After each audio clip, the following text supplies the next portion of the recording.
Hey Jake, can you see my screen?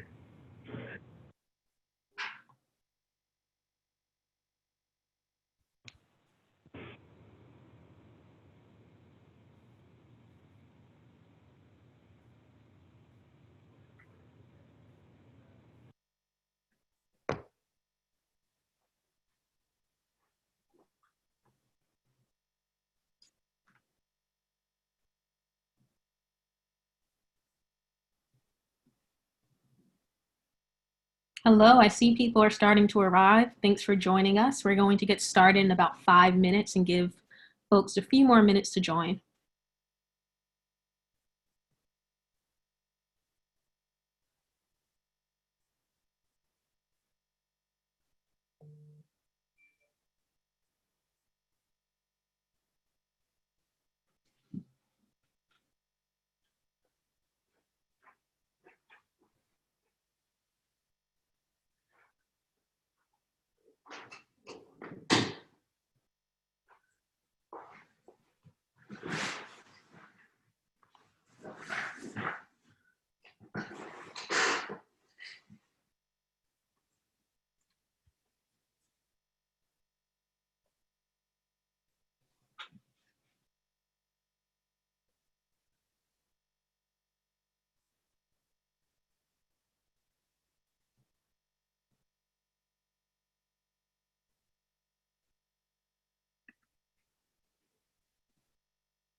I see a few more people.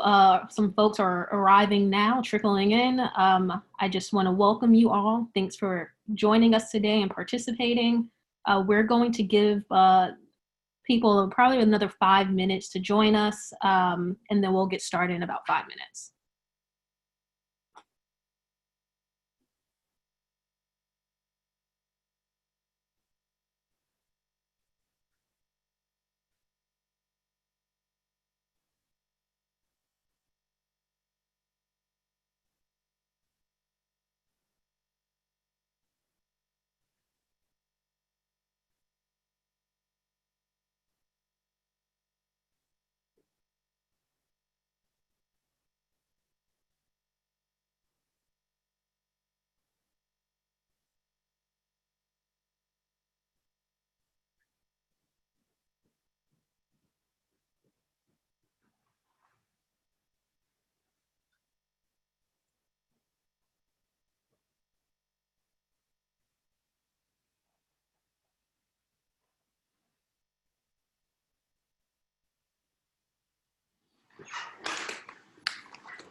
We're going to get started in another 2 minutes. Thank you for waiting patiently.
Hi, welcome. Thank you for joining us today. We're going to get started now.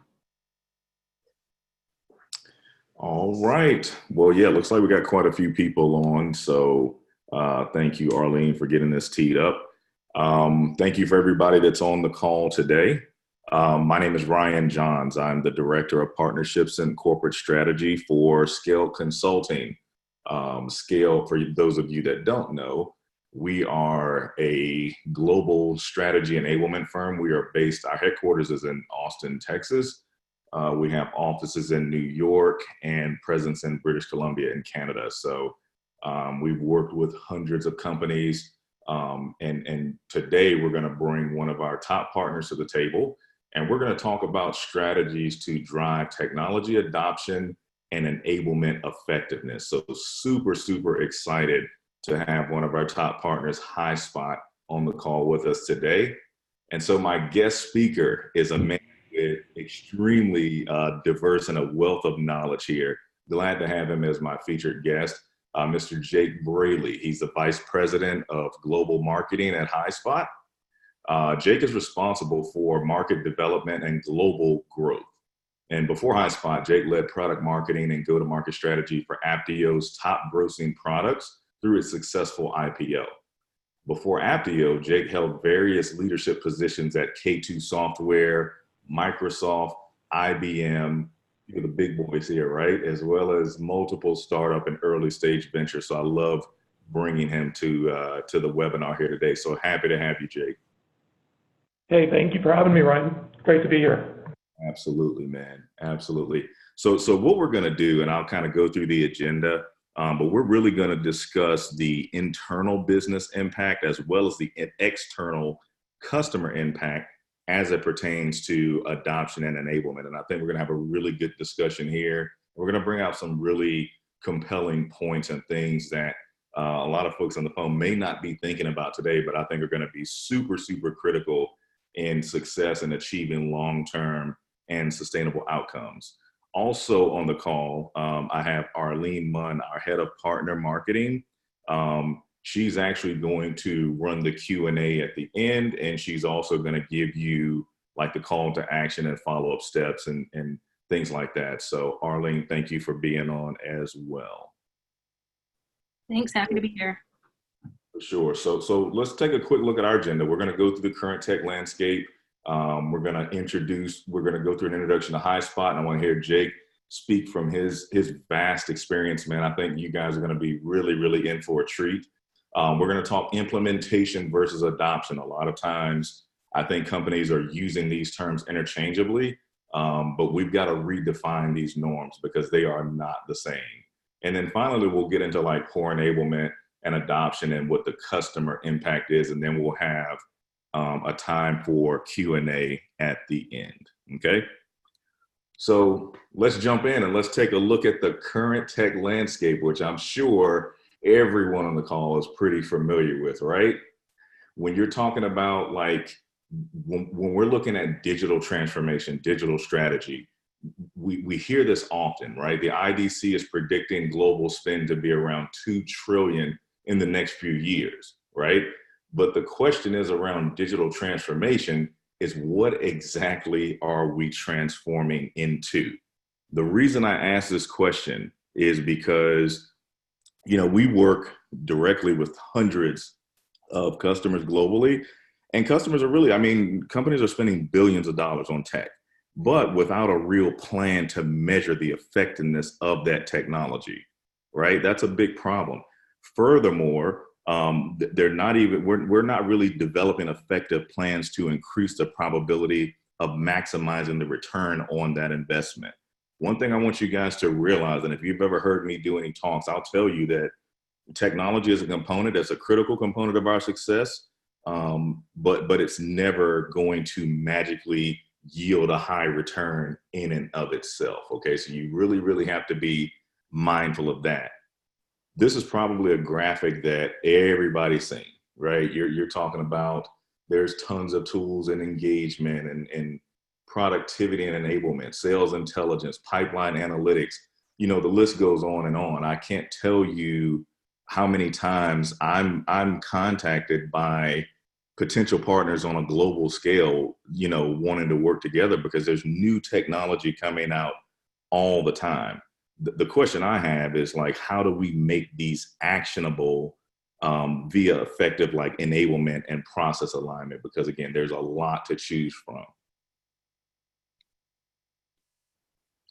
Now, I wanted to put this depiction of this graphic because this is really, it shows kind of how we play. And I want to address like the full revenue operations ecosystem. I think this will lay a really good foundation for what we're going to talk about today.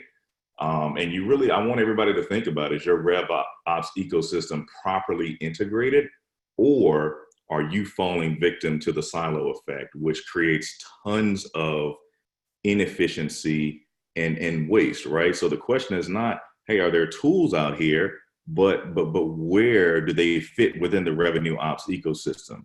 The bigger question is not even where they fit, but how do they fit into the ecosystem, right? So these groups, when you're talking about sales and marketing and customer success and enablement, you know, one of the things that Scale does a really good job of is bringing all these departments together and creating a level of congruence between these departments that drives efficiency, that drives scale, that drives performance. But the one we're going to focus on today is the enablement bucket, okay? And that's the big reason why, you know, I wanted to bring Highspot to the table and bring Jake to the table. So without any further delay, I want to introduce experts in enablement effectiveness. So Jake, the floor is yours. Awesome. Thanks, Ryan. And thanks again for having me. You know, before I give you the background on Highspot, I'll tell you at a high level, we'd be considered a technology that you would call a sales enablement platform. And I'll get into what that means in a minute, but I think let's just take a moment to step back and understand that full eye chart that Ryan just showed us of all of the sales technology, and the reason we've seen such a huge proliferation in all of that technology is because of what's happened and what's happening with the way that buyers are purchasing software, B2B products, services today.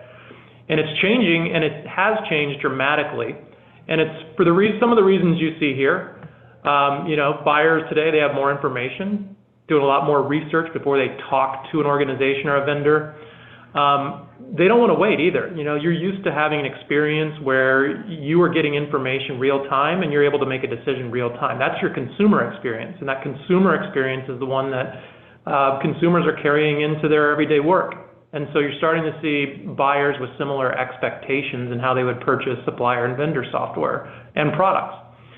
The other thing that's happening here, and you know, if you think about it, it makes sense, but if they're getting so much information, then what's the role of the person they're engaging with? If you're a salesperson or you're the person that's talking to those prospects and customers, you have to not only meet them with the level of knowledge that they already are coming with, and you have to do one better, because if you're just meeting with that, you know, they can do that on their own. They're actually looking and expecting for you to have additional value-added insight that they didn't already find and they didn't already have. And if you want to advance the slide, the net of all of this is that it's become very challenging for the buyers, because they're having to in many cases talk to, and I think I saw some research here by an analyst firm, Serious Decisions, that is looking at 9 different people within an organization. That's the number of people that a buyer is interfacing with within a company on average.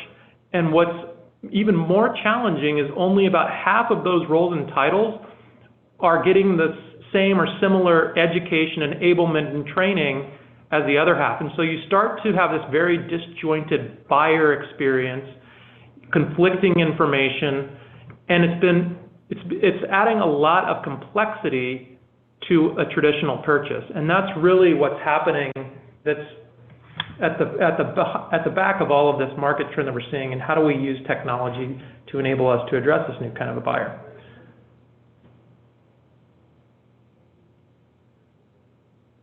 The bottom line is this: you know, the increased expectations mean that the only way that you can actually win in this market is by exceeding those expectations.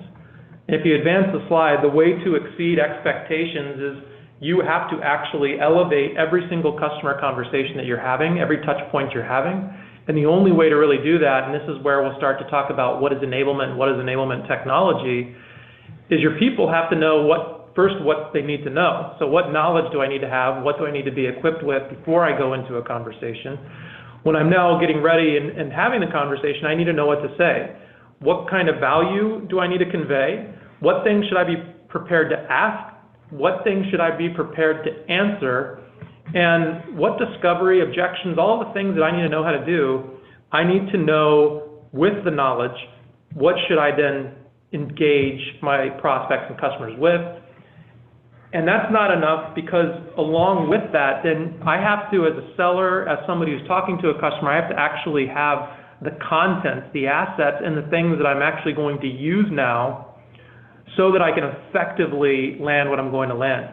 And so when you think about sales enablement and sales enablement technology and its role in driving broad software and sales tech adoption, it's pretty super critical that this becomes a mission critical part of your technology stack.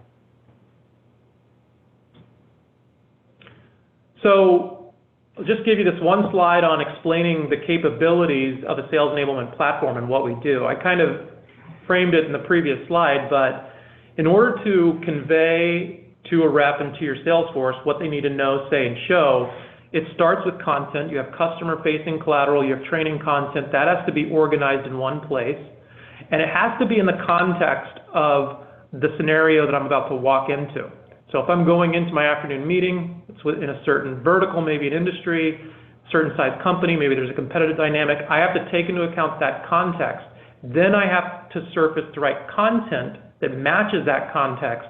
And that's not enough. I have to then create guidance around that content, and that's all of the things I was talking about in terms of a sales rep. You have to know in one place, here's what I need to know, here's what good looks like, here are the things I need to be prepared to ask and to be asked, and then here's the actual content pieces that I want to use. And so the core of our technology is really about that guidance and content. And then around that, you have to continually reinforce all of those things. And we do that through training and coaching, but not just training and coaching the way we might have think of it historically in an asynchronous way. Yeah, I go and I learn something and test out 3 months ago, and now I have to apply it. We're talking about training and coaching in the moment of sales action and activity. So as I'm going in and preparing for, I'm about to engage, that's when I have access to and meaningful relevant information that I need to know about. And then finally, when I have all of that and I'm ready to actually have the conversation, our technology allows you to do that, whether you're doing it through email, whether you're doing it in person, whether you're doing it through web conferencing, and that's really the engagement piece. Now, all of this, by the way, the other big challenge we've had is this has been largely a black box. Not only is it disorganized and disjointed, but we've never had the closed loop analytics. And so a big part of a sales enablement platform technology in our solution is the analytics to know, okay, we're doing it. First of all, are we doing it? And then is it landing? Is it working? If we're doing it and we're using it, is it actually working? And that's a closed loop feedback that you need to have in order to optimize this on an ongoing basis. Now, one of the things in particular that I want to talk about as it relates to a technology adoption. Enablement obviously has a big place in providing guidance around different sales technologies in your stack, different parts of your go-to-market and operations, and landing those through sales plays with all of this in one place. But another big part of our ability to drive our own platform's adoption with sales is to make sure that we're working in all of the places that sales reps are already working in day to day. And as you saw before, that's a lot of stuff now. So if you advance the slide, one of the things that we've invested in to ensure that we have seamless experience and that we're getting good adoption from our salespeople, if you want to move to the next slide, Ryan, is we've invested in making sure that we have deep integrations in all of the systems that a sales rep is working in and out of on a day-to-day basis. And right, you saw it on the previous slide, they're in and out of CRM. They're in and out of their inbox, right? They're now working omni-channel, so they're working through social. And so all of these aspects are things that we've thought about and that we really need to have, and that I would encourage you to look for in any technology you're evaluating, because that means it's going to be seamless and it's going to be totally transparent for the end users that are already working in these systems. They don't have to learn a new system and do something unnatural. They're actually working within what they already know. And so that's really what our platform is at the core. And in this conversation that we're having around how do we think of enablement to drive better adoption, enablement effectiveness, and how you're actually training, onboarding, and ensuring that your reps have the right thing in the right place and time is another way to drive that kind of adoption.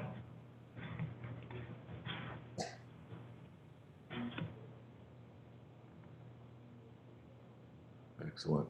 So I had a question, Jake. I mean, again, you've got deep experience. How often do you see customers want to go through like a process of like root cause assessment from like a procedural level? Because I think one of the main keys to success in our world is being able to integrate technology and process.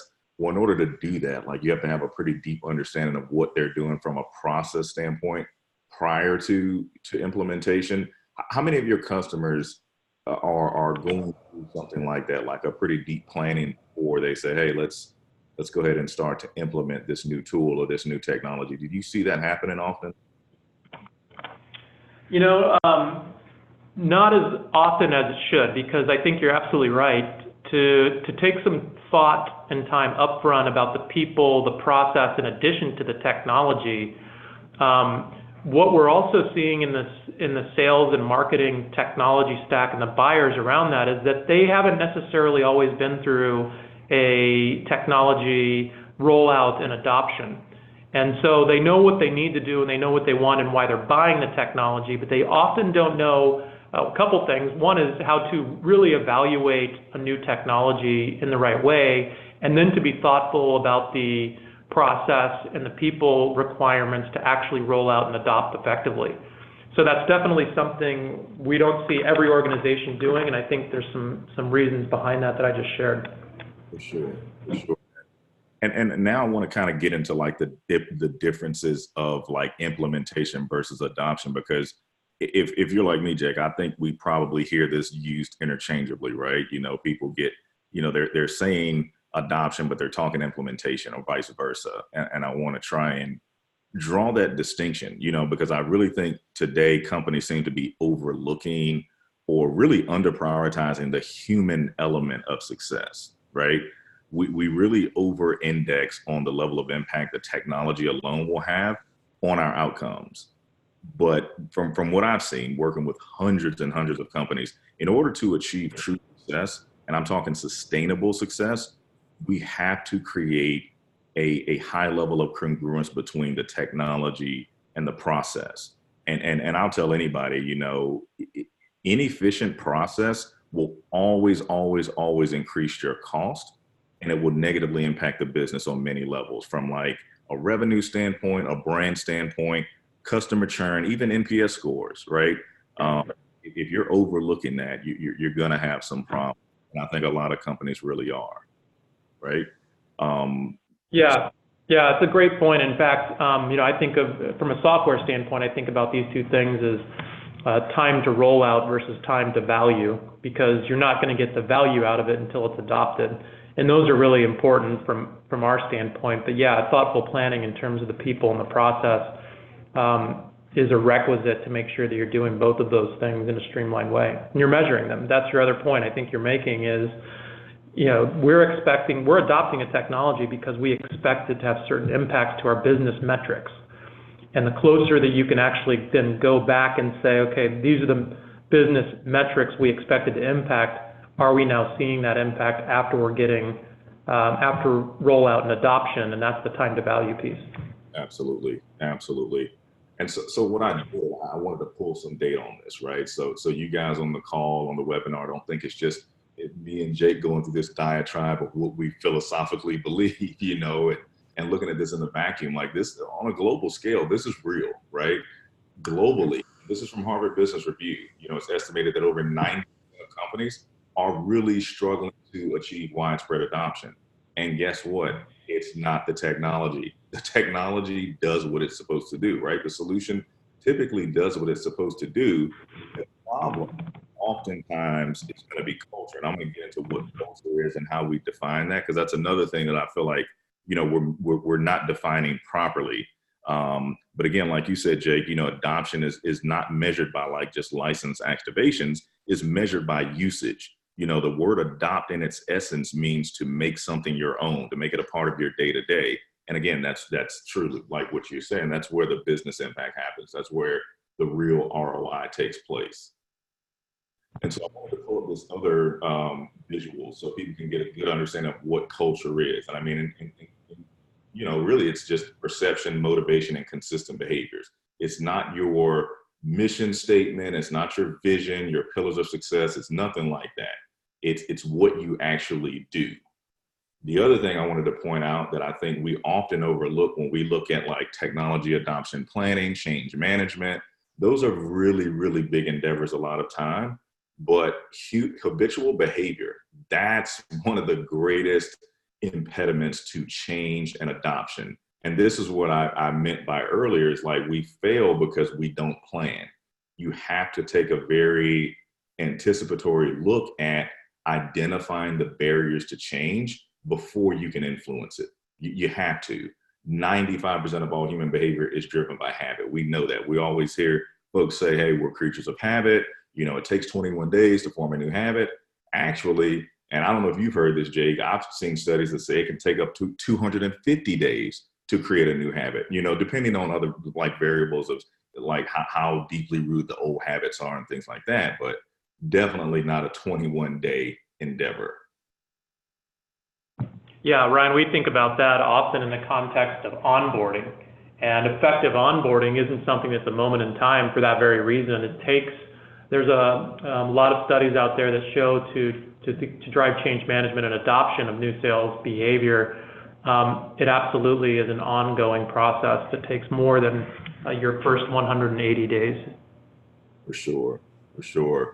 And so what I want to deal with, and I mean, we can get into all three of these areas, but I want to focus on one area, right? Because it's ironic because I had this conversation yesterday on LinkedIn. I got into a really good dialogue with one of my colleagues on LinkedIn, and it was something to the effect of, you know, why do, you know, people seem to scrutinize new projects or scrutinize a new thing, but they hold firm to like the old way of doing things, the sacred cows. It's because of the habitual behavior, right? Like we're driven by habit. but this is a term that I don't know if a lot of people have seen. Like, this is a very real thing. Cognitive bias is a thing that every human being deals with, right? I mean, it's a normal part of life. And basically, cognitive bias is the forming of mental perceptions or prejudice based on assumptions or past experience. That's us. You know what I mean? Like, that's us as humans. I mean, and you hear people also say that perception is reality, or more so, perception drives behavior.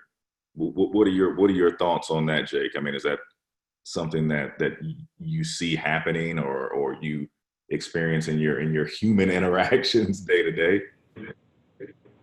Yeah, and we see that all the time within the way that our technology is used, because it's about the people, the process, really your strategy that you're able to package in the form of guidance, and that's the most effective way to do it.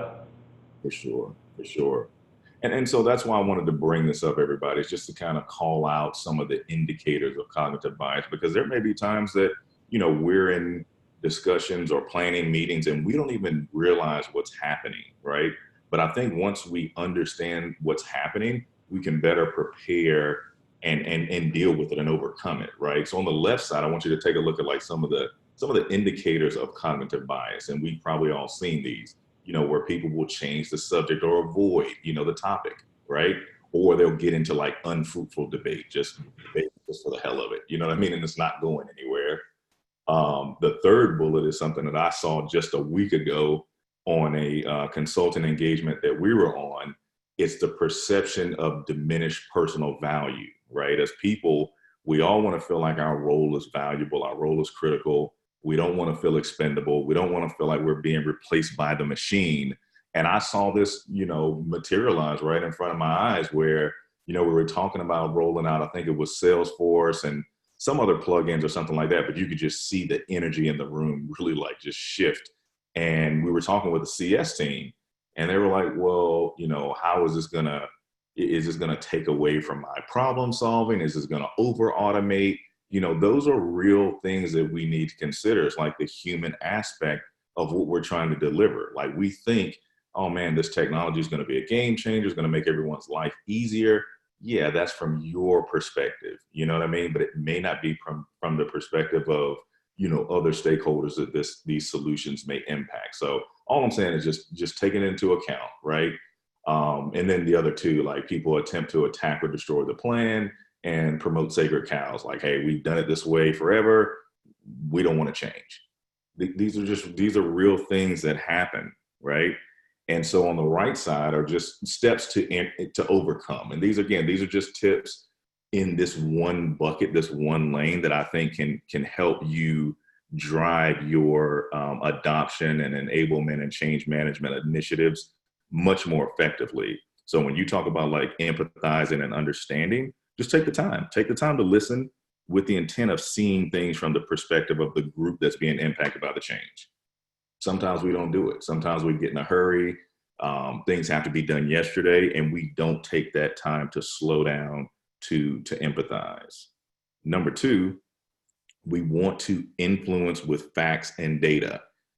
We don't want to get into a back and forth over like philosophy and who believes this theory and that theory, this, that, and the third. You want to be able to prove your point with facts and data. And that's what's going to shift the perception of those potentially opposing the plan for change. And using that data, you can persuade them and then convince them by removing all doubt of the negative impact of the plan, right? People typically become very resistant because they're not sure how this is going to impact them. They think it's going to be something negative, and they'll resist. I mean, that's the bottom line. And so for me, it's like, where the change management and adoption projects that have been most successful is where there was like early inclusion, and we took into account, again, the human aspect of this, because yeah, we have some great tools, but again, there's people behind it at the end of the day. And I just think that's just something that we can't overlook. And Jake, I didn't want to like fly through this. I don't know if you had any other thoughts around this or anything you wanted to add around this area. Yeah, what's really interesting, and I mentioned before, part of our core technology is that content and guidance. If you think about what that actually materializes in, that's what you might think of as a sales play or a playbook or methodology, something that basically packages and frames how I go about my sales engagement. And one of the best practice kind of templates that we use is that no, say, show framework, but we always start with a what's in it for me. And that's audience specific. It's got to be everything that Ryan just said. It's got to be, hey, why should I care? And then alongside content and guidance, we also, and the technology is called Smart Pages that we use, we can surface analytics. So when you're talking about influencing with facts or data, we actually use that as a way to surface, hey, look, don't take our word for it. Look at what your peer sellers are doing with these pieces of content or with this play and what results it's driving. That's dynamic real-time data. So when I start to think about how technology can also help address some of these things, and Highspot's technology in particular, it's really very exciting, but it's very much aligned to some of the things you're talking about with cognitive bias. For sure, man. For sure. That is awesome. So now I just kind of want to zoom out. Let's take a look at some of like poor enablement and adoption. What's the impact on the customer? What's the impact on the business from a quantitative standpoint? If you're not following the tactics and advice that we're talking about today, I mean, this is real. These are real numbers that could impact your organization in a very, very significant way. I feel like in our talks with a lot of, well, not a lot, but some technology partners, I think this leaky bucket of like, this leaky revenue bucket of churn is something that we overlook sometimes. And, you really have to be mindful of what Jake was saying. If a customer interacts with like 9 different individuals or 9 different groups within your organization, everyone has to be on the same page. There has to be alignment. There has to be congruence, right? Because you can impact your brand in a very, very negative way. But these are like the top 6 churn drivers that we see that I think, companies that even sell technology need to be very, very mindful of along this customer journey, right? You want to make sure that there is clear, quantified value for that solution, right? And I'm not going to read through every single one, but I just wanted to kind of point out a few of these areas that could impact churn in your business, whether it's dollar churn, logo churn, net negative. I mean, it's still a negative impact. And then here, this is like where the numbers really play out. So just think about your organization, like where you fall on this, whether it's SMB, mid-market, enterprise. These are like the percentages of average churn. And if you look at like, hey, if you're a $50 million organization in ARR, your churn is probably around 7.5 mil. So, I mean, we got to think about doing business different. We got to think about, again, how do we integrate the technology with the process properly? And then how do we create consistency across all business units? You know what I mean? Like that is so, so critical for every organization. I just think this is something that we've got to start looking at differently if we want to turn this around and kind of stop the bleeding in this area. So sorry about that. But yeah, so I mean, that's really what we wanted to get into. I didn't want to take a whole lot of time here and like, highlighting the solution and things like that. But I wanted to point out some things that I think we really overlook in our business. So Arlene, I don't know if we have any questions like in the Q&A, but I definitely want to kind of open that up for Jake and I to answer those. Great, thanks, Ryan. Yes, let's jump into some questions for the next 10 minutes. For all the attendees, if you have questions for Ryan or Jake, please send them over. One question to start us off is, how soon should companies start considering tech adoption planning? Man, I mean, I'll give a stab at that first, Jake, and then I want to hear your perspective too. I would say as soon as possible, like before you even start thinking about when you begin to, when your strategy is clear, like when you know what you want to accomplish, yeah, I would say before you make the purchase, before you make the initial purchases, to start planning very, very early. So you can start anticipating again, those potential barriers, those subtle barriers to change. I think the further ahead of it you get, the better your outcomes will be, and you can get ahead of any potential roadblocks. Great. Yeah, I'll add to that a little bit, is I would say from just a software standpoint and seeing how our customers adopt and get success with our software, that evaluation and thinking should happen, as you're evaluating the product. And, we even encourage customers that are looking at and evaluating our software to start onboarding even before they've made a purchase, because we want them to start thinking about the implications of sales technology adoption, which is a tough thing. And, I'll just give you an example. A core feature of being able to find and navigate content is search. But, search is not search is not search. It's not all created equally. And that's a very hard thing to communicate, but it's a deal breaker when it comes to sales adoption. If I'm a seller and I'm looking for something, I don't find it, that's the last time I've gone to that system. And then you've just wasted a lot of money on a technology purchase that you're never going to get adopted. And you potentially created a lot of swirl and churn for your sales organization. And so the way to mitigate that is to make sure you're thinking about adoption even before you're rolling out and implementing in the evaluation stages. Awesome. Thank you, Jake. Another question we have is, who should typically lead change management projects? Jake, I'll let you take that one first if you like. Yeah, I think the answer would be it depends. It's one of those, I'm sorry. But, who needs to lead change management? I actually think change management is something that is no one person's responsibility. It's a responsibility of the organization. It's not something that you can drive top down and the CEO is saying, yep, we've made a change, or CRO is saying we're adopting a new sales methodology, and that's how we're going to drive change management. It's also not the person who's just, tasked for getting everybody up to speed on the new thing.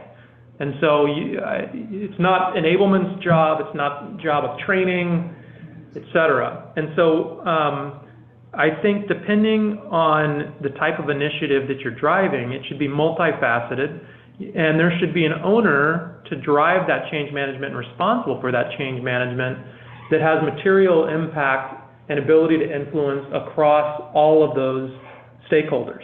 Your executive stakeholders care about one thing, the people who will be implementing and owning the solution care about another thing, and then ultimately your end users, which is really where change management, and that the rubber meets the road, so to speak, and those have to be actually worked across all of those parties. Yeah, totally. I'm going to give a +1 on that. I agree totally. I think oftentimes it'll depend on the size of the project too, and like how big is the initiative, how long is the project going to be. I think one thing that I've seen be successful is that you do have to have a dedicated person or group, that can really focus on it, that can really drive it, that can really hold all parties accountable, that can knowledge share, up vertically, horizontally. And then also you want to have champions involved that, hey, this project impacts the most, who has the most skin in the game. I think those people could be definitely champions, if not the project lead. But oftentimes the bigger the project, it's really advisable to maybe even bring in someone from the outside, because that's a different set of eyes, right? They'll see and pick up on things that the folks internally may just not be aware of, right? Because they're in it. They've been there for a very long time. So I think, like Jake said, it depends, but it should be someone or a group that can dedicate themselves to that area. It can't be the nice to have or when we have time. Like, it has to be not a priority, but the priority. So whoever can make it the priority is the person or group that should be leading change management. Awesome. Thanks, Ryan. Thanks, Jake. We have about another 5 minutes for Q&A. Again, if you have questions, please send them over. We would love to answer your questions. One question we have from Katrina is, Ryan, do you know the source of the 90% of companies struggling with adoption? Yeah, that was Harvard Business Review was that source. Awesome. And then we have another question from Michael. Can you talk about a company that is very successful at the modern selling process? What are they doing and what is the type of return on investment? That's a big question. A company that's successful at the modern selling process? Yes. Teaching it or executing it, I wonder. And I mean, I guess that's probably hard to ask the person that piece, but from teaching it and modeling it, I mean, of course, we do a phenomenal job. Who's executing it? I think hell, LinkedIn's doing a great job. We've worked with them for quite some time, so I think they're doing a phenomenal job at transitioning themselves from our perspective. Again, I'm not a consultant, so I don't work directly with the clients a whole lot, but that's one that often comes up as making some huge strides in that lane. Great. Jake? Yeah, sure. I'll jump in and just say, you can go to our website, of course, highspot.com. You find a lot of case studies out there, but the organizations we find that are successful at the modern selling process, is this question's kind of framed. Modern selling starts with just getting all of your content in one place. And so for that reason, a lot of customers will tell you, and this is not my verbiage, you can go out to look at our review sites and G2 Crowd and others, but you'll see that our technology is often cited as one of the most adopted technologies in an organization's sales tech stack. And a big part of that is because you finally have one place to go for the guidance that you need as a seller to be successful in everything you have to do day to day. So there's a lot of different success stories you can find, and I think they're all very interesting. I think some of the more innovative ones, Lamar, Concur, Aptio, these are customers that have really taken it to a more mature level, and they're building out sales plays, and they're executing against those sales plays for specific scenarios. So if you think of, hey, look, we've got an upsell, cross-sell initiative this quarter. We need to up our game on our conversion rate from first meeting. Those are more specific scenarios, and these organizations are actually building sales plays on our technology aligned to those specific objectives and selling scenarios, and they're seeing meaningful impact. And again, I would point you to Hootsuite case study as well, the Lamar case study. They'll see 18x to 20 plus X ROI on the investment that they've made in the technology when they're actually maturing and able to actually get business impact specific plays and guidance landed through our solution.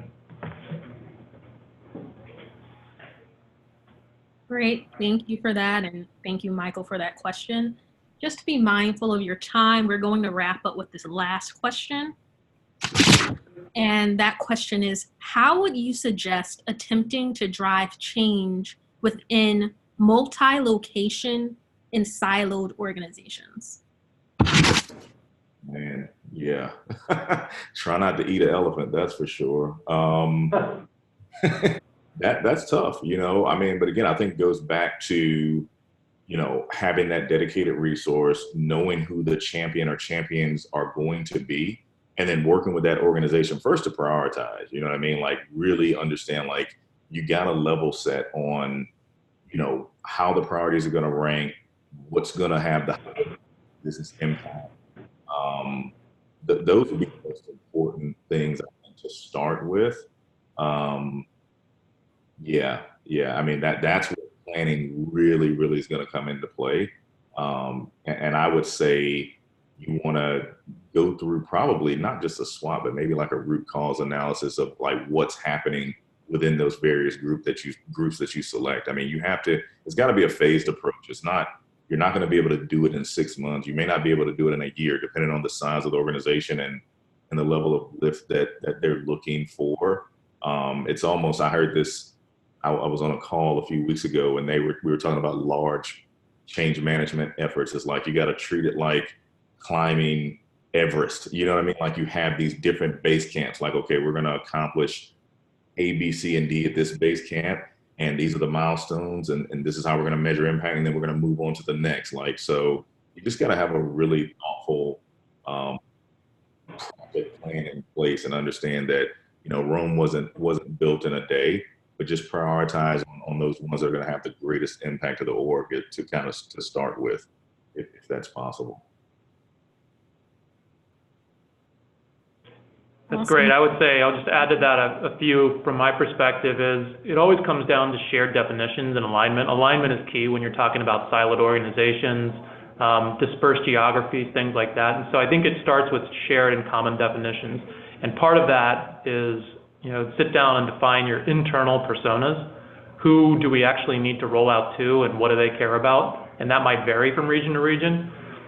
Just to give you some examples, you know, one of our customers uses the territory model, and they kind of treat it as a franchise approach. And so while they want to say, here's the best practice guidance, they also want to leave enough liberty for a region to kind of do things the way they need to do it. And of course, they're using our technology, which allows you to do that at scale. So it allows you to say, here's the global template, this is what good looks like, and then you can actually federate that so that that template can be used by a local region, it can be used by a team, it can be adapted and framed for the audience or for the specific geo. And so that's the way that we would do it, and that's kind of my ad and how to address that.